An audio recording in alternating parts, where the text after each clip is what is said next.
Hello everyone and welcome to my video. Are you ready to dive into the world of fun and instant connection with Snapchat? Snapchat is one of the most popular social media app in the world. Downloading Snapchat is a simple process, but if you are new to smartphones or app stores, this tutorial will make it even easier. In this step-by-step guide, I will walk you through how to download Snapchat by the end of this tutorial. You will have Snapchat installed and ready to use. Let's get started. Now, let's begin from the home screen of your mobile phone. Then you have to tap on the App Store.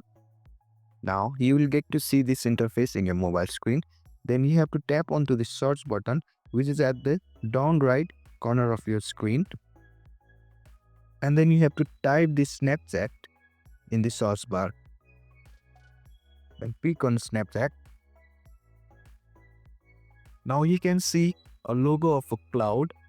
Then you have to press it in order to download the Snapchat.